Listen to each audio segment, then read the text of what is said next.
Hello, everybody, and good morning. My name is Don Arleth, and you're watching World News live from Warsaw.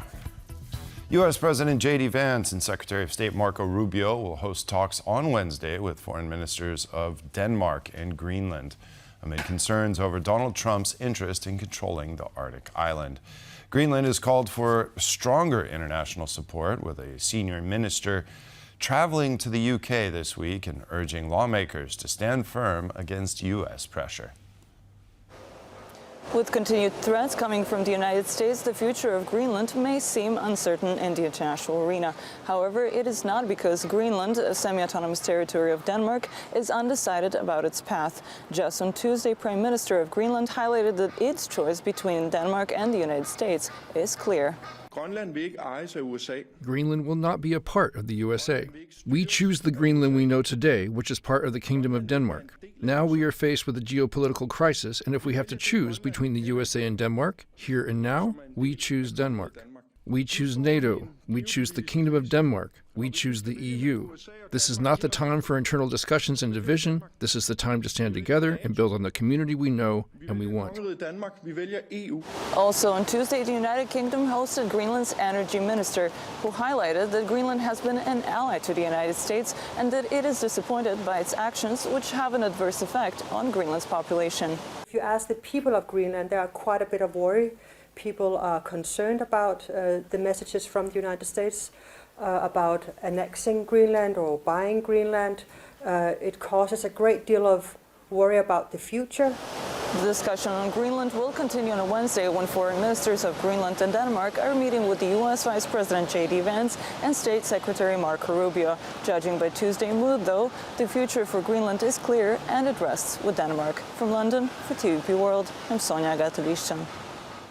After the Prime Minister of Greenland told reporters that the island is sticking with the Kingdom of Denmark, when asked for comment, U.S. President Donald Trump said he doesn't know who the Prime Minister of Greenland is, but he had a warning for him. The Premier of Greenland said today he prefers to stay with Denmark. Do you see that as the Who said that? The Premier of Greenland. Well, that's their problem. That's their problem. I disagree with him. I don't know who he is, don't know anything about him, but that's going to be a big problem for him. Despite an internet blackout, grim images from Iran are revealing the scale of government crackdown, with rows of body bags and rights groups claiming that the death toll now exceeds at least 2,000 people as anti-regime protests intensify. President Donald Trump has warned the U.S. will take, quote, very strong action if Iran executes protesters. Shrieks of grief as corpses continue to pile up at this morgue close to Iran's capital, Tehran. An Iranian official admitted to Reuters on Tuesday that around 2,000 people have been killed during the Islamic Republic's crackdown on the past fortnight's protests. Rights groups claim the death toll tops 3,000, while the broadcaster Iran International put the figure at 4 times that. The United Nations says the level of violence is shocking. We are horrified by the mounting violence directed by security forces at protesters across Iran. Demonstrations started in late December in response to soaring inflation, which quickly turned political, with protesters demanding an end to clerical rule. European Commission President Ursula von der Leyen posted that sanctions on those responsible for the repression will be swiftly proposed. While the German Chancellor, who's on a trip to India, said the Islamic Republic's days were numbered. We are now seeing the last days and weeks of this regime. It has no legitimization through elections among the population. Experts say the protests look different to previous uprisings, with demonstrators taking on the Islamic Revolutionary Guard Corps. They are in their thousands. They are across Iran, in all cities, towns. They are the ones who do not allow the uprising to die down. The second is that the protests have become more confrontational. The regime knows that it's on its last legs. So they either gonna come heavy and continue cracking down, and people would get scared and then apathetic, and then they would come out sooner or later again. Or there will be actually a successful revolution. So meaning a profound change and deposing the theocratic regime. Representatives of the regime, led by Ayatollah Ali Khamenei, said communication lines with the US remain open. But Donald Trump said on social media that he had cancelled proposed meetings and promised protesters help was at hand. Save the names of the killers and abusers. They will pay a big price. I have cancelled all meetings with Iranian officials until the senseless killing of protesters stops. Help is on its way. US Senator Lindsey Graham said the American help could result in a massive wave of military, cyber and psychological attacks on Iran. John Todd for TVP World. Poland and the United Kingdom will strengthen military cooperation to secure the airspace of both countries.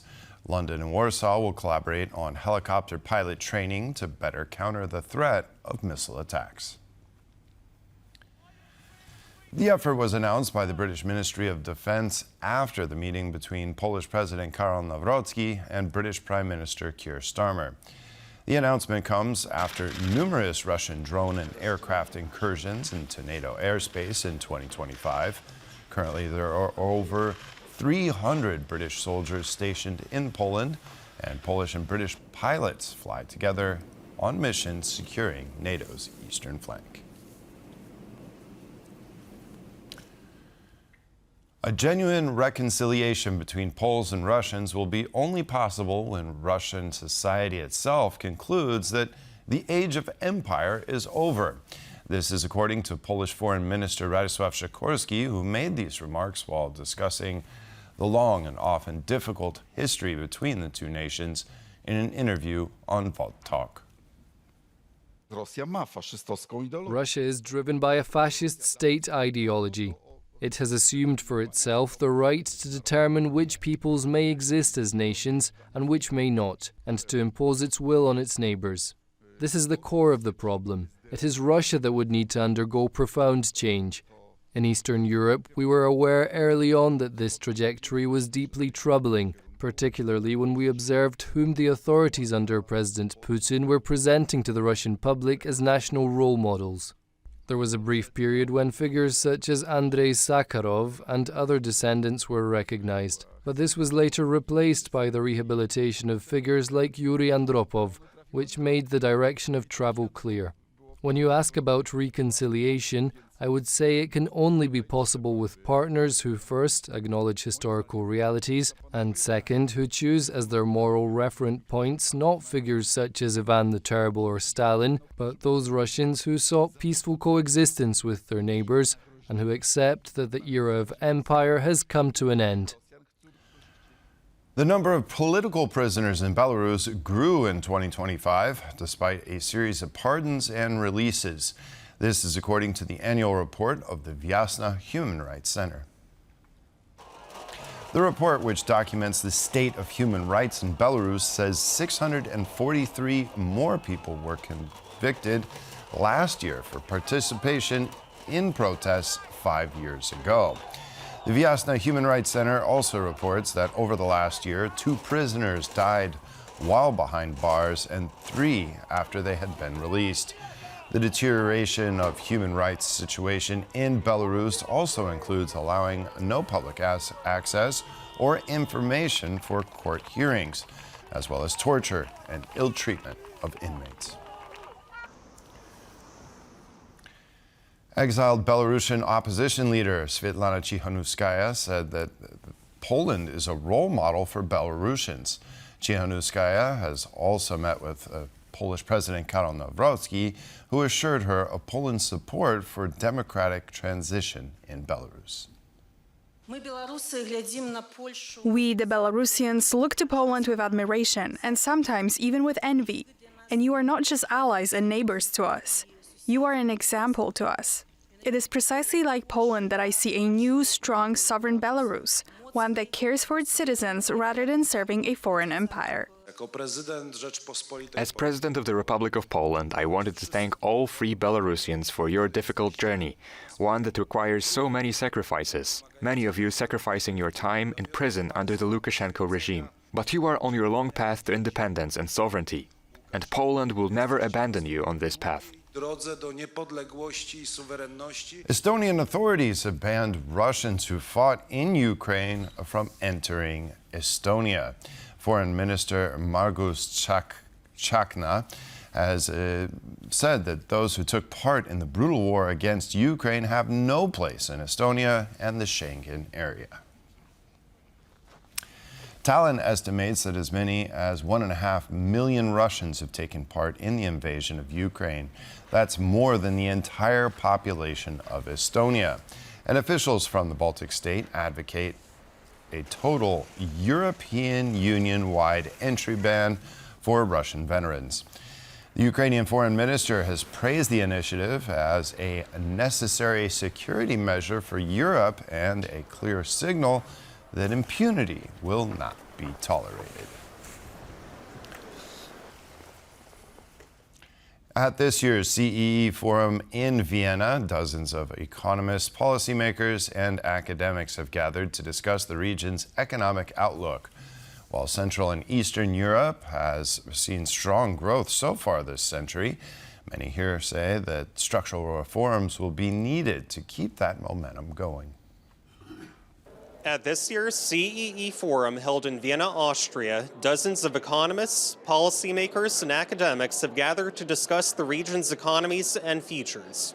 And while the region has had an impressive growth record in the 21st century so far, structural reforms may be needed for that growth record to continue. One of the economists we had the chance to speak with was Carlos Mulas Granados of the International Monetary Fund, who shared with us some of his recommendations for the region's governments. More easiness to open up and grow businesses. This can be done at the domestic level, but also at the European level. So Central and Eastern European countries should play more into completing the single market, the Capital Markets Union, and grow big champions in Europe. If you think about trade in the region, 50% of trade is intra-regional, so right there you have an ability to withstand a little bit of what's happening globally. But secondly, you have a cost position that makes it attractive for international strategic investors in manufacturing, automotive, etc., to invest in Central and Eastern Europe.